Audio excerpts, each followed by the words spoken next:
I'm sorry. This Take trailer's me home. badass.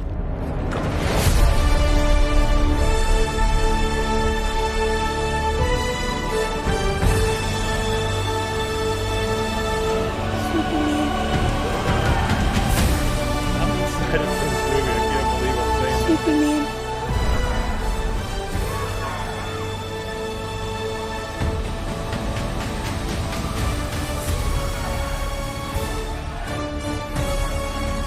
It's like a real movie. It's like a America. It's like real Superman.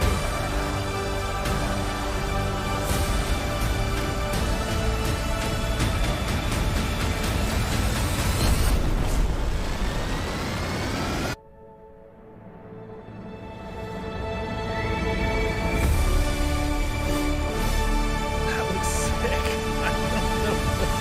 Listen, give credit where credit is due. There's not many movies to get excited about anymore, but that looks dope. That looks so dope. I get chills, man, when he's all beat up and he whistles and he comes and like I can tell. I tell you what, man. I'll pull the mic a little closer, but I get chills watching that when he's beat up in the snow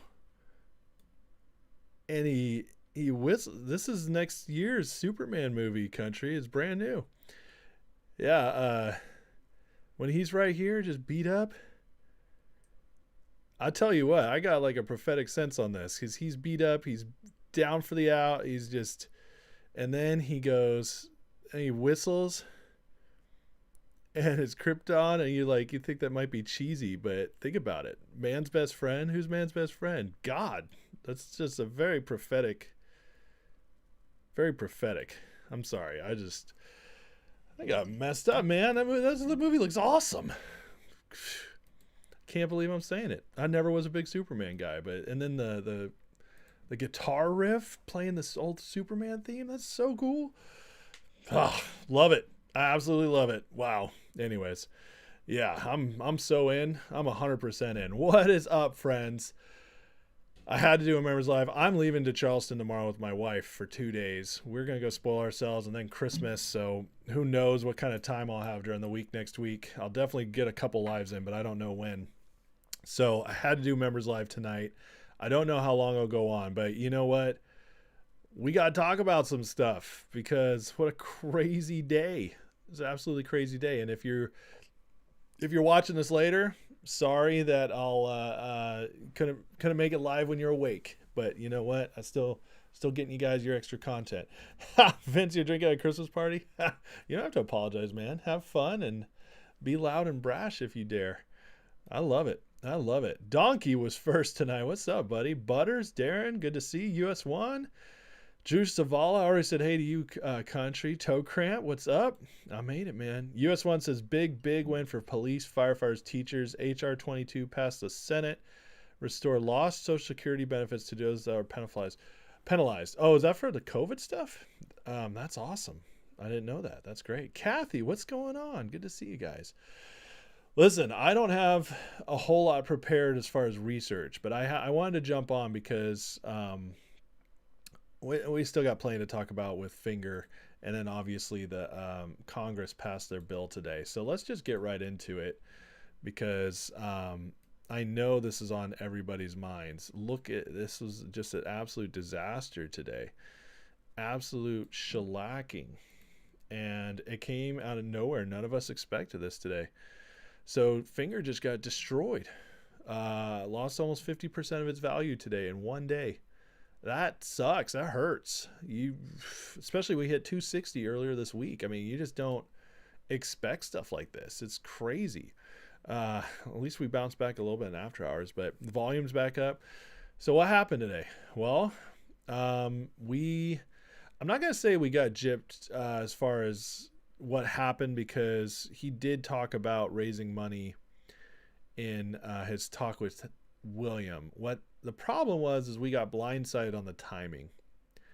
And so today Finger raised $5 million by selling 3 million shares at the price of $150 each. They sold it when the stock was over 2. They sold it $150. People are asking me, why would they sell it lower? I mean, that's obvious. You buy in bulk, you get a discount. That's just how it works in all of these offerings. They never sell at the high price. They always take it down a notch a little bit. And already those people who bought are underwater too. Think about that.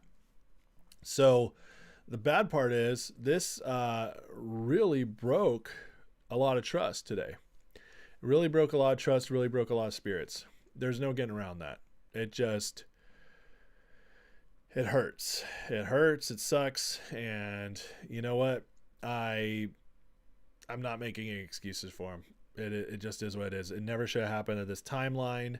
And if it had to, if they just didn't have a choice, they really could not miss this opportunity to raise that $5 million to fund the company, to take us to the next level, then tell us and really prepare us. And he did a terrible job of that. And so there's no excuses. This was just sucky, absolutely sucky, because nobody was ready for it. And, you know, everybody's going to have to make their own decisions now as far as how much they trust the management, you know, how they feel about this. Work through your emotions and make a decision. These squeeze plays are always high risk, high reward. And that's the truth is you can lose everything you put in them, but you also can gain 100 times what you put in them if you catch one. Look what just happened with NUKK. NUK went from $1 to $78 this week. So you just never know. And eventually you hope you catch one. But so let me talk about the good side now, because that's the bad side. The bad side's obvious. We lost 50% of our value in one day. Stock's back down to $1. Didn't get a dividend yet. And they did this offering without really preparing us. It wasn't quite a lie, because he did say they needed to raise money, but the timing was what was painful and not fun. And of course, and then the shorts used it. They used it. They used the blindsiding of the company to attack, and they just shorted the snot out of this. And yeah, like the guy who just bought 3 million shares is also down now significantly, 30 cents a share, 33 cents a share after hours. So they're not doing well either. So what do we make of all this? Well, that's, like I said, there's really not much else to say on that part. I'm not going to go in speculation.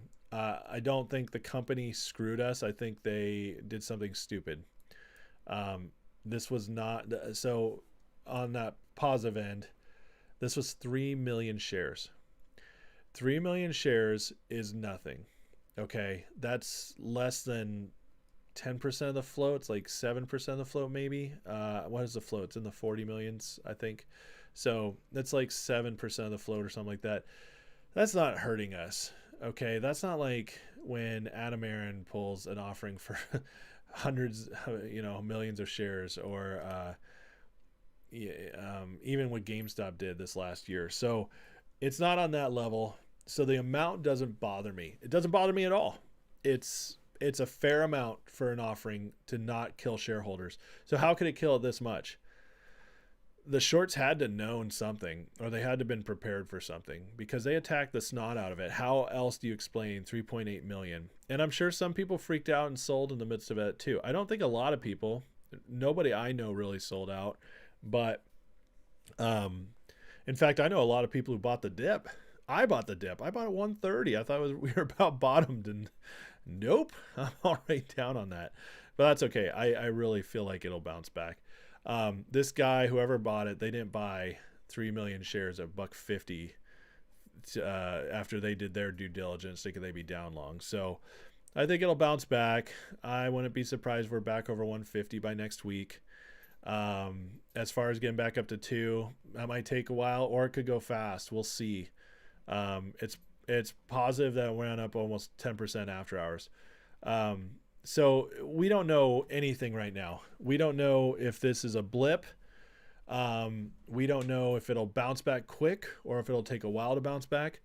On the positive side, if you're along and you do believe in this company long term, the company now will be fine for at least a year, I imagine. Can run stuff, make some investments, grow. So you do all that. I mean, you think hey, if the dividend does come soon, like Shen said it was, that could push it back up to 250, $3, $4 maybe. Um, so, like I said, I bought today. Toe Cramp just says right there, he bought 1,000 shares today.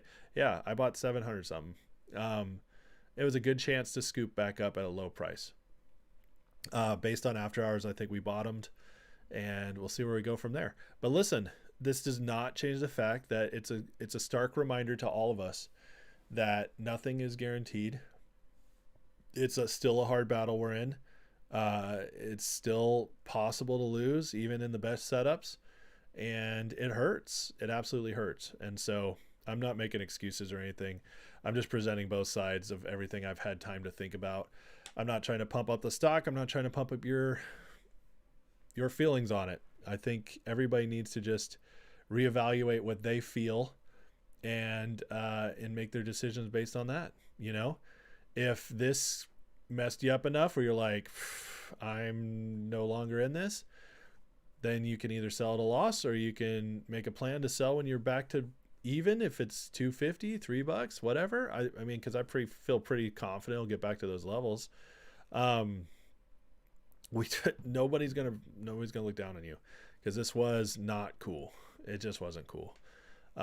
Again, the timing wasn't cool, and it does, even though Shen's been great about getting on, talking to us, we have severe disappointments. We've had earnings that weren't up to snuff, what we were hoping for. We've had obviously the dividend's been pushed off almost a year. I think we've been waiting 9 months now for the dividend.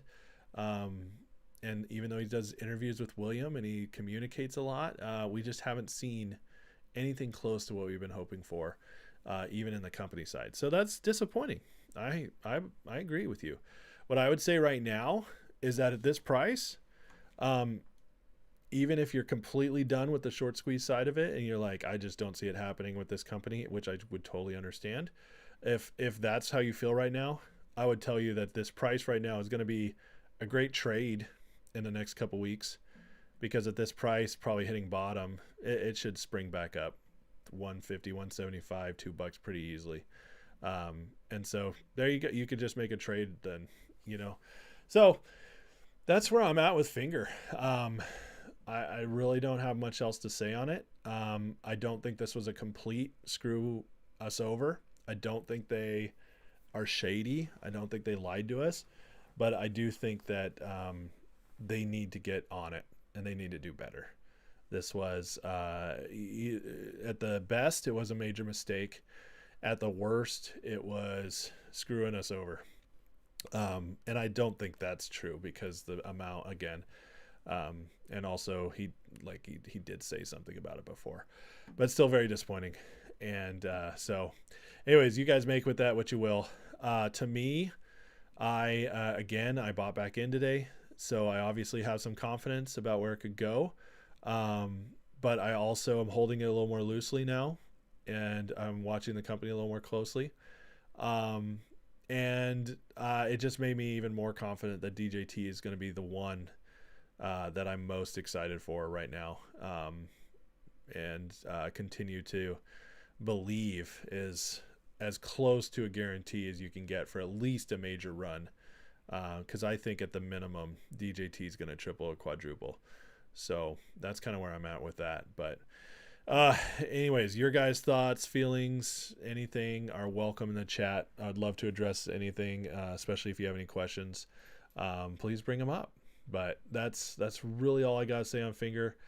The other, unless you have something I forgot to bring up, the other big thing is that the market bounced back today, which was to be expected from, I think it was a day later than expected, because it didn't happen yesterday.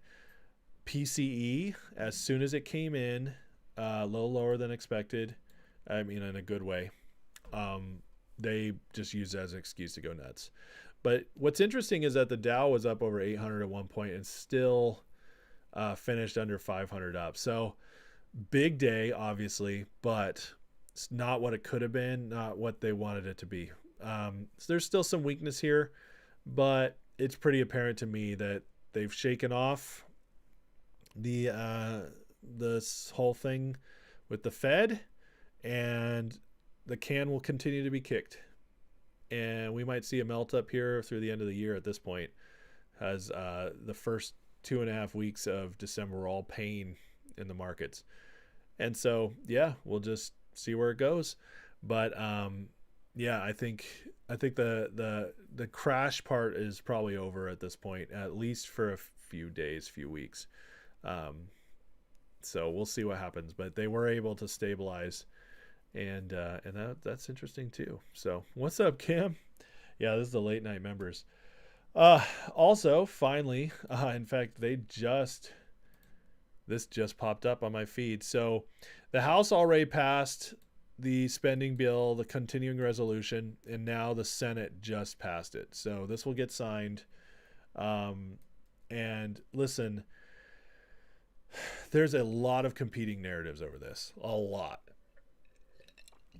I'm hearing on the Republican side, because, more Democrats voted for this than Republicans. That's pretty crazy.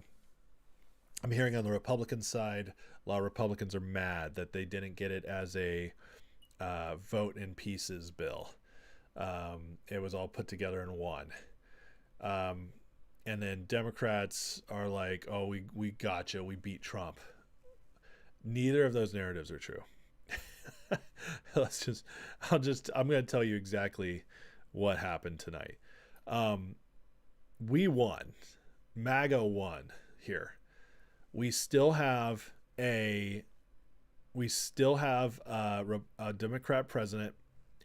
We still have a Democrat Senate.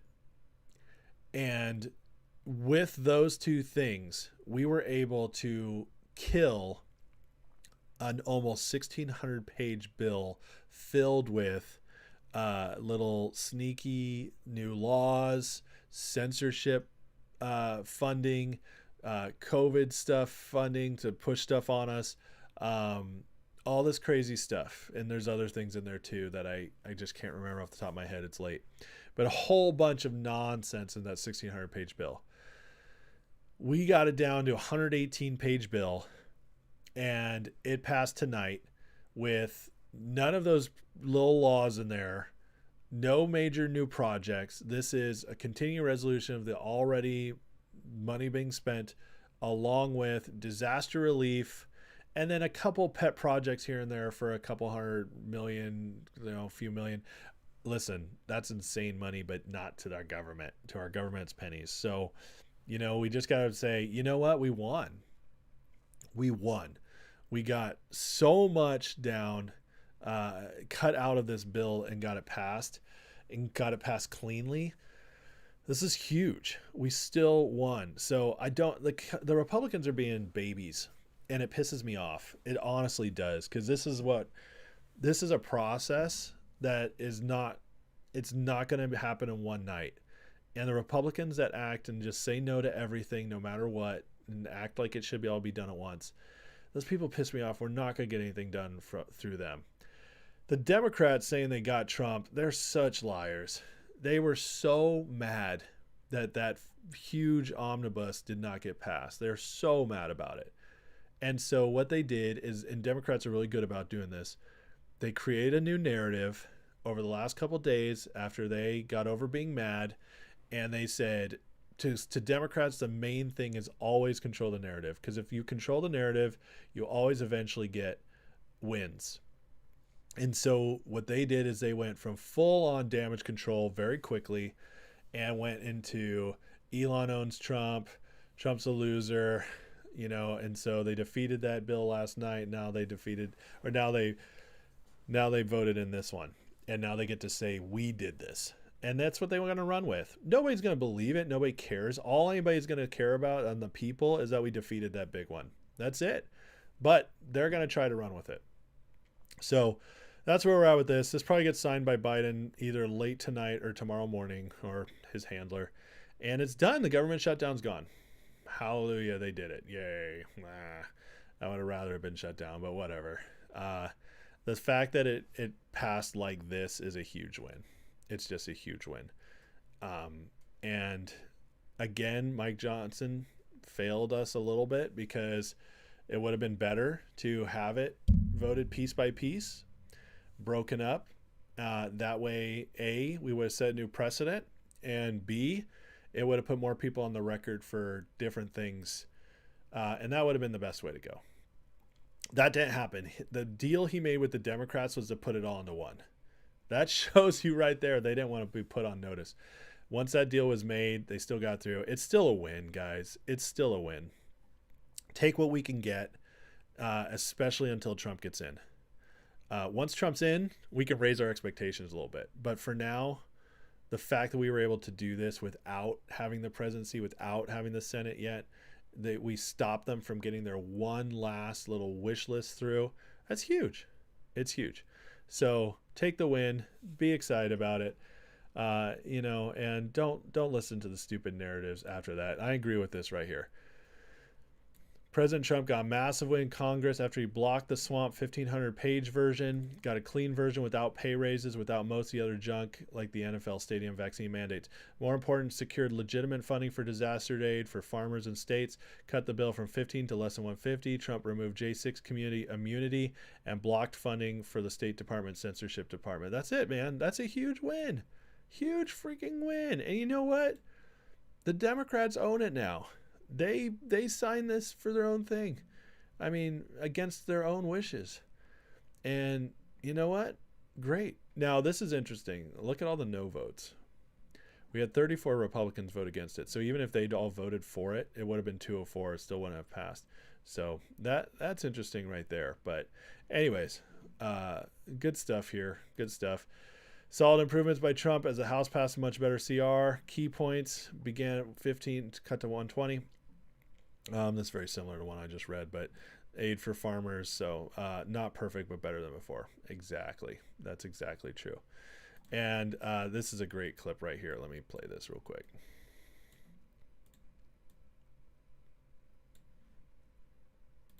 It was the most incredible change in how politics will be done going forward. I think that people are probably underestimating what happened here. This was a multi-$100 billion grift that was stopped on a dime over 12 hours of tweets.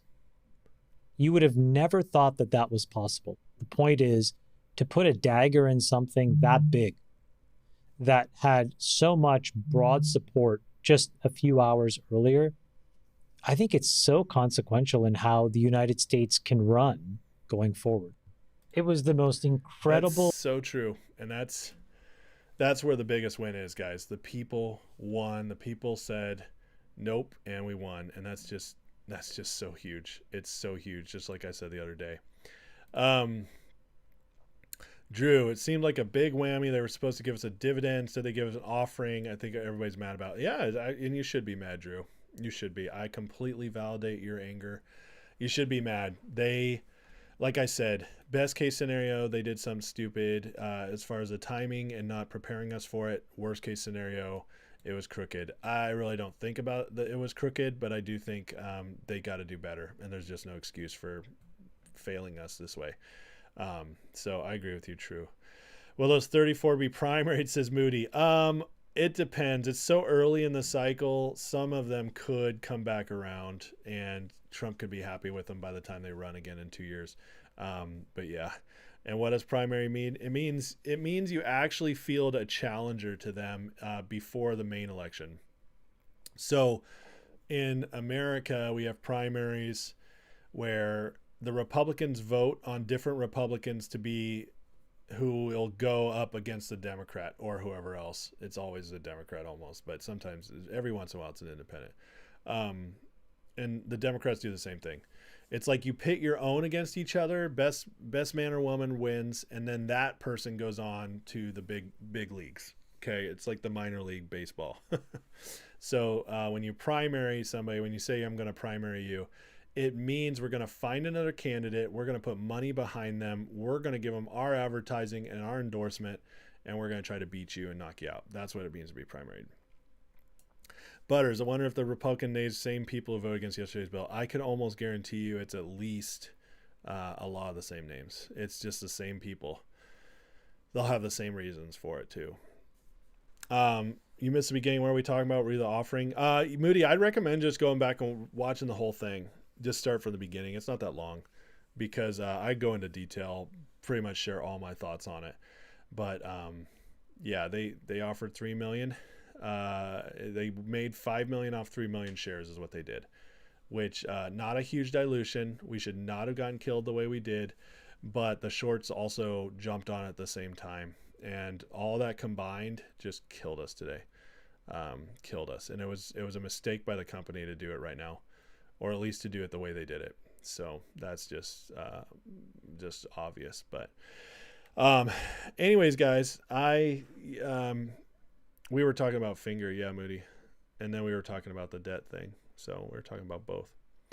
But guys, on that, that's really all I got. It's super late. I'm sorry to cut this so short. I usually try to give you members at minimum an hour to an hour and a half. But being the week I'm having Christmas, my wife and I leaving, and it being so late, I don't have much else for you guys. So if you have any questions, I'm happy to answer any comments. Other than that, I'm gonna say God bless you guys. Have a good weekend. So last chance to get some in, and if nothing, I'm just gonna wish you guys a happy weekend, and I'll definitely be on before Christmas. So toe cramp, we need to now more vocally hold Finger CEO feet to the fire on the dividend. Yes, I completely agree. So and we deserve to do that. We absolutely deserve to do that. It's our right as shareholders. It means we're a part of the company. And he's a nice guy, seems like a nice guy. I think they have real vision for Finger, but they have not delivered for us this year. We had great expectations starting in last January when we were supposed to get good earnings. None of it happened this year. And that's a failure on their part. So yeah, we have every right to hold us to them. I don't think they're lying to us. I don't think I don't think a squeeze possibility is gone, any of that. But what I do think is that they're not doing their job the way they need to do it. And I get there's excuses, but we've been here too long now. We need better than excuses. So no, the CEO's not screwing us, Moody. He's not. This is not the same thing as AMC or GTII. It's at least not yet. Not even close. They're allowed to raise money. He said they were going to in his interview with William. But it was the way they did it and the timing without really getting us ready for it. That's what was sucky. And obviously the shorts knew about it because they took advantage and shored the snot out of it today. But I will tell you guys, read up a lot on this today. A lot of big runs. I'm not saying a short squeeze, but a lot of good runs happen right after a stock is killed like this because they short, and then they cover when it's low, and that can really push it up. Not fully cover, but there'll be some covering. So I think next week we could have a good week in Finger. We'll see. But after hours was promising. So, but the CEO's not screwing us over. We can't. I think that's on. I mean, you're entitled to your opinion, of course, especially after what we felt today. But I just don't think that's true read of everything. But it still doesn't excuse their mistake. It doesn't excuse how they did it. But there's a difference between malicious intent and just not doing it right. And that's they got to get better at shareholder relations. So. You'll be applying for jobs as a Walmart greeter. You give me one of the ones that sing, Roger? Those were always my favorite. But yeah, it's so I'm not there yet. I'm not there that Finger's screwing us. I just think they need to do better. And I definitely I bought more today. So that shows you how confident I am that we'll at least get something out of it. You know, you should be cynical. I'm not saying don't be cynical, Moody. But you should be, because there's no guarantees, and we all need to be analytical and cynical, and we have good reason to be. But there's a difference between cynical and speculation that can go down a dark path. That's just stuff doesn't add up. So I know I'm tired of losing too. Thank God for DJT. If I didn't have DJT, I've been making money on, I'd be very sad. But DJT has been my big savior this year. I've made a lot of money off DJT, and I made that money off GDC. Not a lot of money because I'm still down so much. It's not like I haven't even recovered my losses and everything else yet. But I've been making money back, and that feels good. So Rumble is very exciting. Yeah, what's going on with Rumble is very exciting. So I want to be tired of winning too, Moody. Listen, we have 30 days till Trump gets in office, and then he's got the Justice Department, and then maybe we'll see some real momentum. So, but I'm telling you guys, I still think DJT is the closest thing to a guarantee of anything. Not that it'll have a huge squeeze. There's no way to predict that. But will it triple? Will it quadruple from where it is now? I feel pretty confident it'll do that. So it's a good chance to make some money back. The inauguration is going to be a big catalyst. So, and if there is a full-on squeeze, it is very possible it could happen in DJT as well. And they still happen. Like we just saw NUC and UKK go from $1 to $78. So this week, squeezes happen. Roger, who put $60K into XRP and grew to 1.3 million in 3 weeks. And I found out the wallet is using is in the Cayman Islands. No, shut up. Oh, you serious? Is there no way to get it back? That's unbelievable, man. Holy crap. I'm so sorry. That's horrible. That is horrible. But wow. Anyways, guys, I'm gonna take off. I'm tired, and I got a lot of driving tomorrow. I'm gonna go take my wife on our anniversary trip. So I love you guys. Thank you again for being members. You guys are the absolute best. The support means the world to me. And hey, I'm looking forward. I'm trying to put some stuff together to make things even better for the members come this new year. So we're going to have some fun. But anyways, love you guys. Appreciate you so much. And keep the faith, just like Superman in that clip, bloodied. But hey, Call's his best friend, and we can get back up. And I really believe that. So thank you, Moody. I appreciate that. You guys have a great night, and I will see you likely Monday. All right? God bless.